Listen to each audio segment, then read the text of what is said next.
जैसा कि आप सबको पता है, कल से हमारा फेस्टिवल स्टार्ट हो रहा है। कौन सा फेस्टिवल है? होली। होली के बारे में हम बहुत बच्चे यहाँ पर ऐसे हैं जो जानते होंगे कि क्या पौराणिक कथाएं हैं, लेकिन कुछ को नहीं पता होगा। आज मैं आपको बताऊंगी, आप घर पर जाके अपने बड़े से शेयर करेंगे और हमेशा याद रखेंगे जब आपसे कोई पूछेगा कि होली क्यों मनाई जाती है, फिर आप उनको बताएंगे, ठीक है? एक दैत्य था हिरण्यकश्यप बेटा, बहुत क्रूर, बहुत ही दुष्ट राजा था।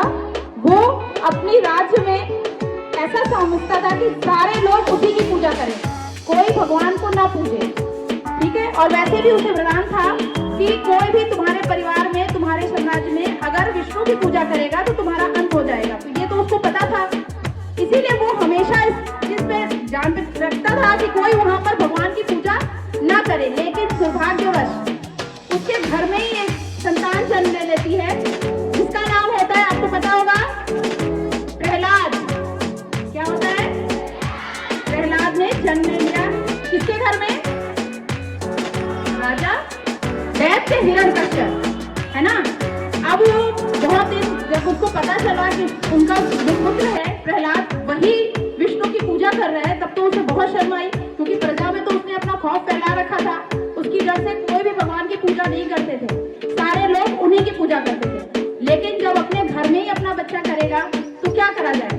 उसको बहुत प्यार से समझाया उसके पिता ने, लेकिन वो नहीं माना। बहुत सारी तरकीबें छुड़ाई कि ये बात मान जाए, छोड़ दे पूजा विष्णु की करना, लेकिन प्रहलाद ने विष्णु पूजा नहीं छोड़ी। बहुत ही गण्य भक्त था उनका।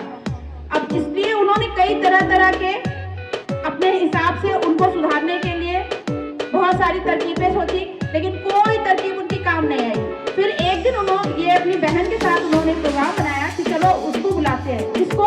होलिका को। होलिका कौन थी?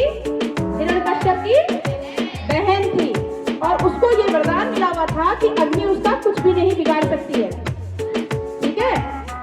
तो हिरण्यकश्यप ने अपनी बहन को बुलाया और बोला, बहन ऐसी ऐसी बात है, तुम्हें इसे अग्नि में लेकर बैठना पड़ेगा।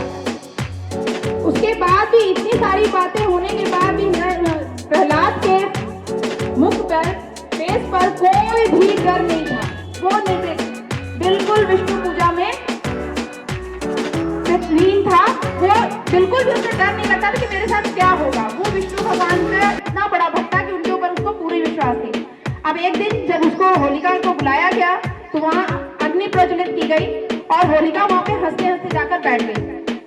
फिर प्रहलाद को बुलाया गया। प्रहलाद, उसकी माँ बहुत परेशान हो रही थी, प्रजा बहुत परेशान हो रही थी, लेकिन प्रहलाद के फेस पर बिल्कुल भी डर नहीं था कि उसके साथ क्या हो रहा है। वो बस विष्णु पूजा में नहीं था। अब उसको उठा के क्या कर दिया गया? होलिका के गोद में बैठा दिया गया, अग्नि प्रज्वलित की गई। फिर भी जो थे प्रहलाद, वो विष्णु नमः बोल रहे थे, उनको बिल्कुल भी डर नहीं लगा था। और जैसे ही अग्नि प्रज्वलित हुई, होलिका वहां पर धक धक धक करके पूरी जलना शुरू। प्रहलाद की तो आवाज नहीं आ रही थी मुंह से, पर जो होलिका थी वो चिल्लाना शुरू कर दिया उसने। और जो प्रहलाद थे वो विष्णु भगवान का मंत्र पढ़ रहे थे, उनको याद करके मुस्कुरा रहे थे, चेहरे पे बहुत सी मुस्कान उनके, बहुत आराम से वो बैठे थे, जैसे कुछ हो ही नहीं रहा। ऐसे ही करते करते जो होलिका थी वो दहन हो गई और प्रहलाद अच्छे खासे फिर नीचे आ गए। अब जो हिरण्यकश्यप थे वो बहुत ज्यादा परेशान, क्योंकि जिस वजह से उन्होंने अपनी बहन को भेजा था, उन्होंने कभी ये नहीं सोचा था कि हमारी बहन इतनी बड़ी चढ़ जाएगी। लेकिन भक्त इतने अच्छे थे, विष्णु भगवान उनके ऊपर अपना ऐसा हाथ रखते थे कि उनका बाल भी बांका कोई नहीं कर पाया।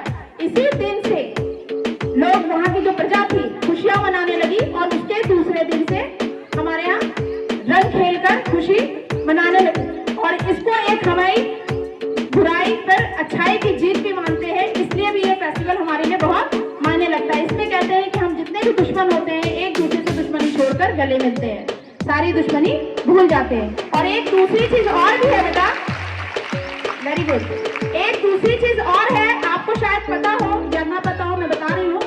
इस समय हमारे हिंदू पंचांग के हिसाब से होलिका दहन के दूसरे दिन हमारा नववर्ष प्रारंभ होता है।